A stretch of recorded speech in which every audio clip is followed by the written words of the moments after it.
She said, whoa, stop right there, Marlo. You guys have finally added a compare feature.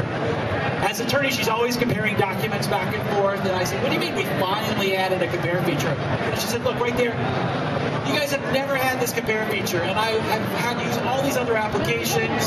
Some of them are good, some of them are bad. We have to spend all this money in my law firm for these other applications. And I said, well, no, it's been an XP in 2000. She said, no, I'm an attorney. I know better. I use this much more than you do.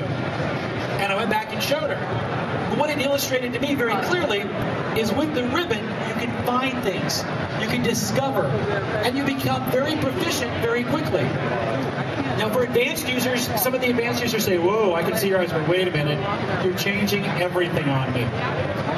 But as we've also done some research, it takes a little bit of time to get used to it if you're very advanced, but very quickly, you yourself are finding features you didn't even know were in Microsoft Office. But for the person who's just a regular user, not an advanced super user, they get up to speed and become very proficient in creating very powerful looking documents very quickly. And that's why we think the ribbon is going to make a huge difference in productivity. But there's even more. For example, I'm going to select some text right here and go to my home page. Now watch as I hover over these different styles. Notice how everything changes as I hover over. I don't actually have to select and then go up and click and say, is this what I really want? And no, that's not. And go back down and redo it back and forth. It gives me a live preview of what's taking place. Also, watch my styles. When I click on this, I can change the style of the entire document the same way.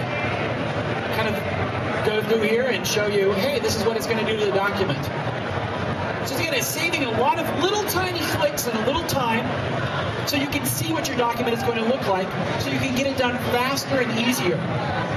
But that's not all, because we've also added some tools in PowerPoint that will make it much easier to create a better document. So here's my life cycle of a flowering plant. As you've come in and looked around the city, you may have actually seen some of these reports posted on buildings or on billboards. It's a great report, school report maybe, you're working on. This slide right here is what I like to call my finance report. Now, I was in finance for about 12 years. And we would create lots of reports like this, just the information. Because as a finance person, I don't have time to fiddle with those fancy shapes or colors. I'm efficient and I'm productive. And this is nice, flowering plan, it illustrates a point. But there's some great ways you can illustrate even more.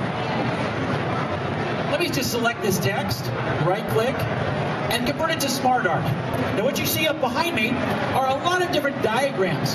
We have even more. We've done a lot of research into finding the diagrams that most people use to illustrate very powerful points. A lot of consulting companies, regular users, very good diagrams that illustrate points. And since this is a cycle, I'm going to pick the basic cycle diagram right there.